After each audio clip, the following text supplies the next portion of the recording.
Hace un par de meses fui al museo de la iglesia, museo de historia, le llaman museo de historia. Y bueno, les hice un videito.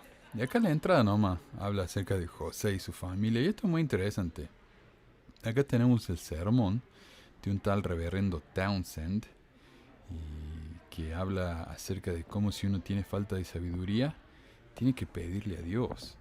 ¿No? Algo que, no sé, a mí siempre me enseñaron que era algo que José encontró por sí mismo en la Biblia, pero ahora sabemos que no, que él lo escuchó y se lo apropió, como siempre hace, ¿no? Esta es la pared con los antepasados de la mamá. Ahí dice buscar y hay una hacha ahí atrás, ¿no? No entiendo por qué. Cositas de su casa. Me parecen de la época de los cavernícolas, che. Este es Salomón y Liria, estos son los padres de la mamá, creo yo. Mira, qué tecnología. Dice, era tan pobre que me llevaron a trabajar con un hombre que nunca habló de religión. Para llegar a esa altura de la pobreza. Esa era una sillita de Lucy. Y creo que esta sección, sí, es de la primera visión. Y esto también me parece fascinante. Acá están los 8 relatos de José Smith de la primera visión. Hasta no hace tanto, Joseph F. Smith, creo que fue, que tenía una de las versiones escondidas y no las quería compartir. Porque él negaba que hubiera más de una versión de la primera visión, ¿no? Y esa fue la primera versión diferente que encontramos. Por algo la escondió. Por algo la escondió. Una réplica de las planchas, como hicieron los Tanners. Pero los Tanners son más honestos porque uno lo tiene que levantar de abajo, ¿no? Con las manijas que le han puesto ahí. Primera edición del libro de Mormon. ¿Sabes lo que sale eso? Eso salía al menos 100, 200 mil dólares. Ok. Y acá uno puede elegir a dónde ir, ¿no? A ver, a Missouri o a Ohio. Así que vamos a Missouri. Que hay documentos bien tempranos, manuscritos, libros de mandamientos. Es del antepaso del Doctrina y Convenio. Escrito a mano de José Smith y de su secretario. ¿Qué más tenemos acá? El libro de Mormon. Otra primera edición. El mapa de Nabu. Esto es interesante. Miren cómo todas las cuadras, ¿no? Están bien separadas. Es fácil encontrar el norte, sur, este, oeste. Como son las calles que estaban allá en el este. Y que después Salt Lake City se formó así también, ¿no? Que es una escuadra.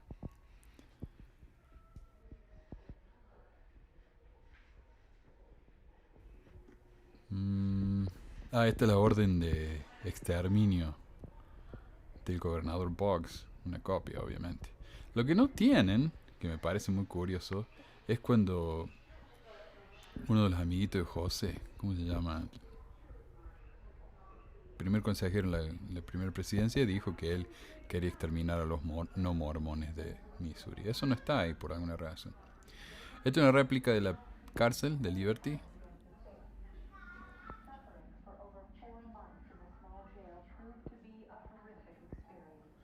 Y no sé, como cárcel no me parece tan mal.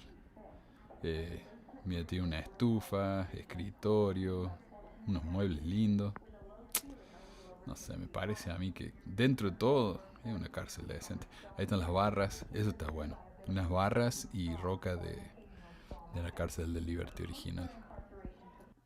Cuando yo fui a al museo, a un museo de la iglesia, no, al templo, creo que fue al templo de la reorganizada, ahora que se llama Comunidad de Cristo, y tienen ahí la puerta de la cárcel de Liberty.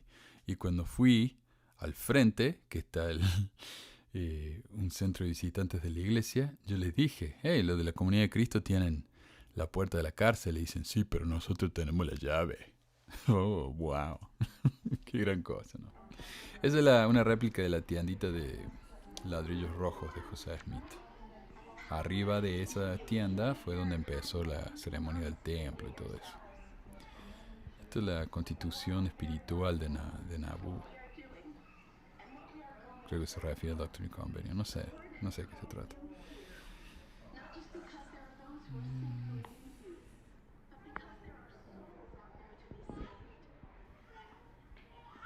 Nabu, claro, ahí está la piedra del sol. Dice una réplica, el original está en el Smithsonian. Cuando fui al Museo de Historia del Smithsonian, ahí lo tienen. Y esta es una réplica nomás. Parece interesante que la iglesia no se lo haya guardado. Pues sabe cómo haya venido la mano, ¿no? Y acá al frente de todos los artefactos del templo y todo eso, tenemos las armas. Los cañones, espadas. Y yo creo que esta es la única iglesia, no sé, me imagino que hay muy poca iglesia, tal vez la católica en su historia. Mira la facsímil, el traje de José Smith, de general, no sé qué, con el que se desfilaba por todo Nauvoo. Y ahí están las máscaras de muerte de José y de Hiram. Eso también me parece bastante impresionante. Pero como digo, esta debe ser una de las pocas iglesias en el mundo que en la misma exhibición tienen de un lado las cosas de su edificio más sagrado y del otro lado las armas. Esta es la pistolita de José. Ahí arriba ve el Pepperbox Pistol de calibre 32. Esa es la que tenía en la cárcel él. Y la de abajo era la que tenía Hiram, no sé qué.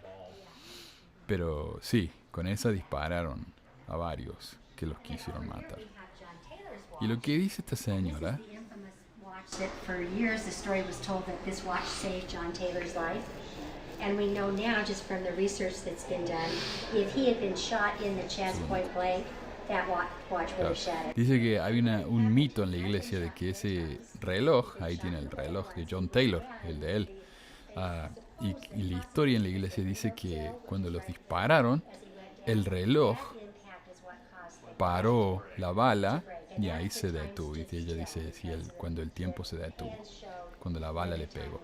Pero ella dice que si eso fuera cierto, el reloj se hubiera destruido. Y completamente, pero no está destruido completamente, sino que el vidrio está roto. Y lo que pasó es que a él lo dispararon a John Taylor y cuando se cayó, ahí se le rompió el reloj. Entonces otro mito de la iglesia, otro milagro que resultó no ser nada de milagros. Y estos son los pantalones de Hiram Smith. También bastante interesante. Y fragmentos de la ropa de José Smith. Mira cómo... Estos son como los... ¿Cómo se llaman? Los católicos tienen sus reliquias, que son pedazos de los santos. Un dedo, un hueso. Y esto yo no lo veo tan diferente, ¿no? El nivel de adoración. Acá está la piedrita de vidente de José. No es la verdadera, es solamente una foto. La verdadera la tienen en un centro visitante en Illinois, me parece, no sé dónde. Pero, qué curioso, ¿no? Que tenemos al Joseph Fielding Smith también, el mismo, que escondió ahí están las planchas de nuevo. Escondió el otro relato de la primera visión de José. Él negó que José hubiera usado una piedra de vidente. Y hoy, después de tanta presión por parte de los historiadores serios del mundo, tienen que andar mostrándolo y reconocerlo. Esta es la billetera de Martin Hart, dice, simboliza su voluntad de donarle a la iglesia, qué sé yo qué. Y esta es una pared, perdón, acá traté de grabarlo sin que me viera mucho la señora porque me dio un poco de vergüenza. Pero esta es la prensa con la que se imprimió el libro de Mormón, dice ella. Y eso que parece en maraca, ahí se ponía la tinta. Esa tinta se ponía en las planchas de metal que se usaban ahí en la imprenta. Esas planchas que ven ahí. Ahí está, ahí ponían la tinta con esas cosas y ahí... Y esa es la tiendita, la vamos a ir a visitar después. Ahí ponían el papel encima y se imprimía el libro. Este es el piso de arriba, es todo sobre los presidentes de la iglesia, en orden. Tenemos acá algunas cosas de José Smith. Esa es la llave y el candado, dice, de la mansión de Nauvoo. Ahí está la foto de la mansión. Me decían, José nunca fue rico, ¿no? Pero sí hizo hace una mansión y él vivió ahí con sus ayudantes. Ahí está el diario de él, con las que después se casaba. Todas las ayudantes que tenía la casa, las niñeras, después se casaban. Otros libros que entre todos salen más de $1 millón. Mira lo que es. Times and Season, la primera vez que se imprimió el facsímil del libro de Abraham. Muy interesante. Briggy. Briggy en casa, dice. Y hay algunas cosas de él, ¿no? Lo que no muestra es foto de las esposas, no sé. Tanta vergüenza. Los anteojos y lo que me gusta ahí, mira el... bueno, ahí están, los anteojos de sol. ¿Se le imagina el Brigham con esos anteojos y encontrarse en la calle un día? Qué bárbaro. Yo le pido un autógrafo. Y eso que mostraron ahí, ese librito, ese es lo que se llama el alfabeto de Deseret. Que Brigham no sabía escribir ni por casualidad. Entonces él quiso inventar un alfabeto fonético en el que la gente podía leer. Cada símbolo tenía un sonido. Que no es como el español, que es así. El español es fonético, pero el inglés es un desastre. Hay 14 vocales, sonido vocal en inglés, así que imagínense. Pero no le funciona muy bien, no pasa nada. John Taylor. Y ahí está, mira, The Mormon. Es el diario de la iglesia, The Mormon. Dice, es mejor representarse uno mismo que lo representen los demás. El diario de la iglesia se llama El Mormón. Y ahora dicen, no, mormón es un insulto, es un apodo que a la iglesia nunca le gustó. Pero ahí está. El diario de ellos se llama The Mormon. De acá, este me encanta. El libro de autógrafos. Parece que John Taylor estuvo en la cárcel. Dice, prisioneros por la conciencia. Ellos se fueron a la cárcel porque no dejaron de practicar la poligamia, lo cual era ilegal. No era ilegal. Sí era ilegal. Ahí está. Le metieron en cana. Y él dice que se entretenían compilando autógrafos. No sé qué querrá decir eso. Wilford Woodruff. Historiador de la iglesia. Este es el diario de Wilford Woodruff. Muy interesante. Pero mire, me parece que el tipo tenía una... No sé, eso me hace pensar en los diarios de las chicas, los cuadernos de la escuela, cuando las decoran y les ponen dibujito y todo eso. Acá está el manifiesto en el que prometieron dejar de practicar la poligamia, que después tuvieron que hacer otro manifiesto prometiendo que esta vez sí iban a dejar de practicar la poligamia. Lorenzo Snow. Este era el de los diezmos, Lorenzo Snow. Mis queridos hermanos de Saint George. Sí, diezmo, el librito de diezmo, los bonos que le vendían a los miembros. Joseph F. Smith, sexto presidente.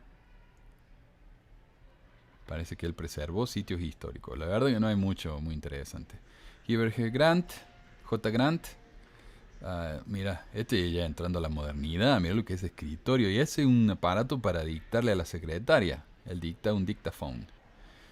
Es una moneda que él donó para ayudar al museo, al hospital de niños. Y tiene foto ahí. La única foto que no vi fue la foto en la que tiene la bandera nazi atrás. No sé por qué la iglesia no iba a tener una foto tan interesante, tan importante y tan histórica. A mí me parece fascinante. Pero bueno, la iglesia no. Entonces no la tienen esa foto. Este es George Albert Smith. Este es el apóstol que sufría de depresión. A veces no se levantaba de la cama por día. Y parece que no hizo mucho porque no tiene mucho el display de él. David O. McKay. A este le gustaba vestirse como Mark Twain. Con esos trajes blancos.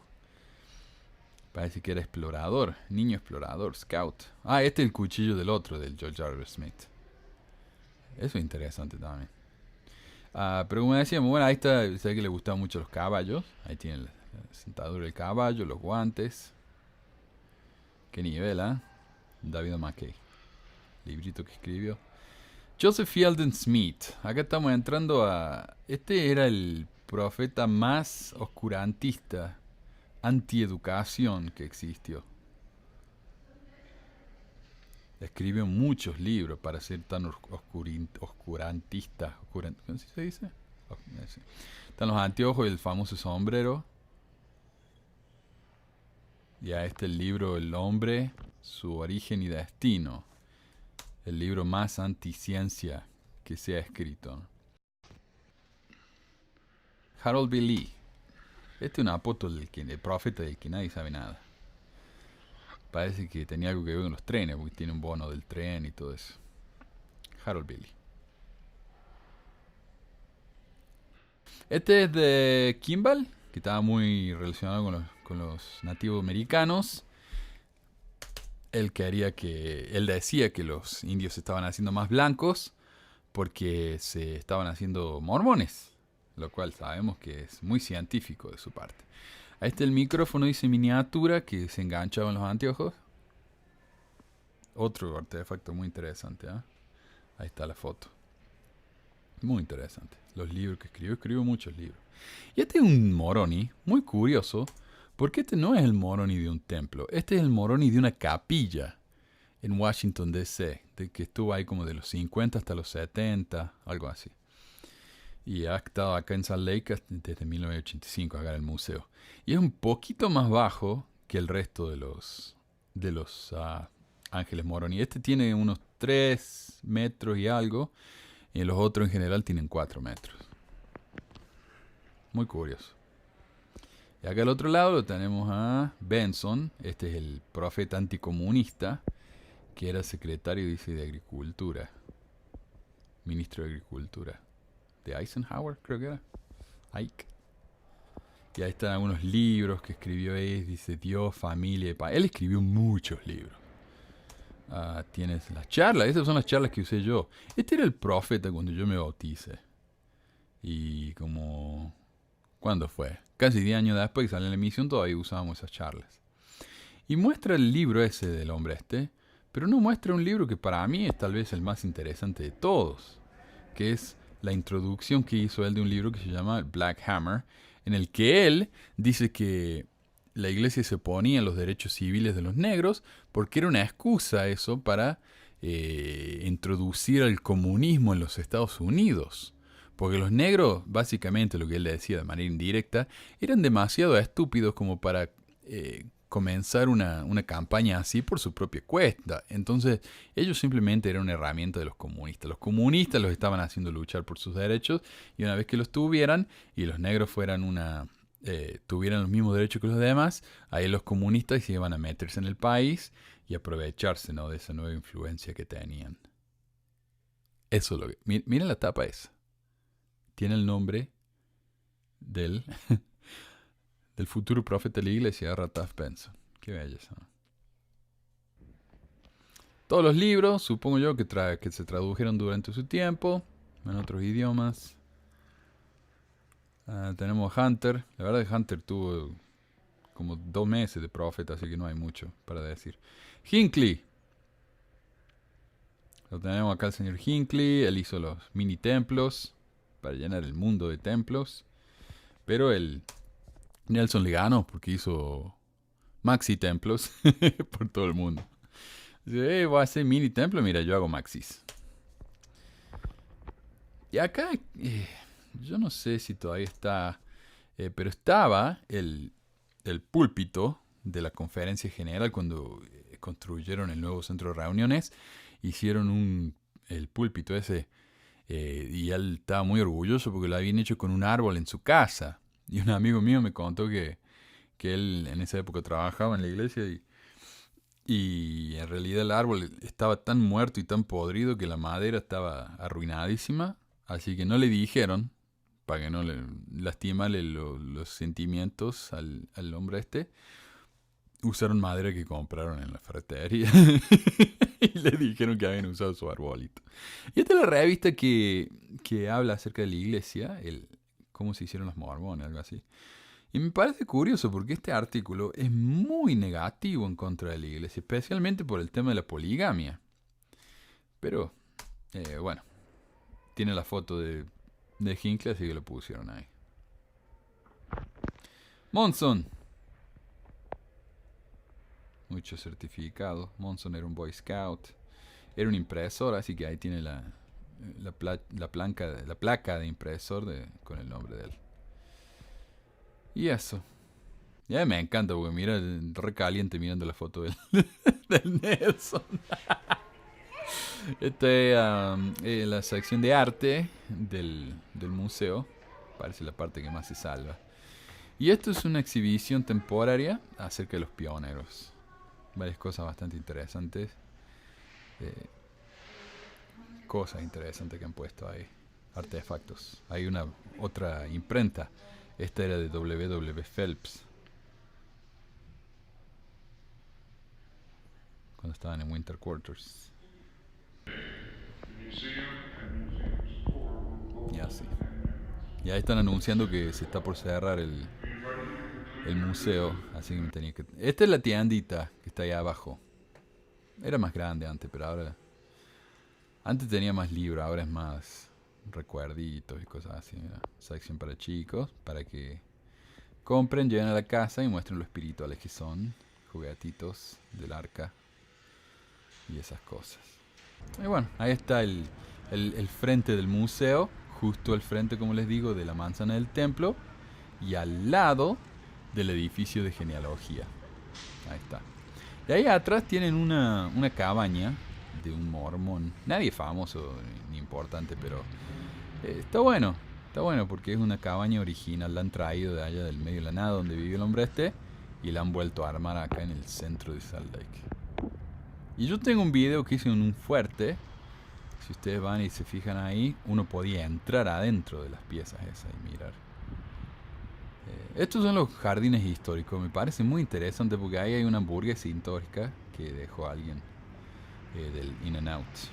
Y bueno, y ahí estoy volviéndome a la motito que me alquilé para volver al auto. Así que ya saben, si quieren aprender de historia de la iglesia, vayan a cualquier lado menos al Museo de Historia de la Iglesia porque no van a aprender nada. Así que bueno, eso es todo. Nos vemos, gente.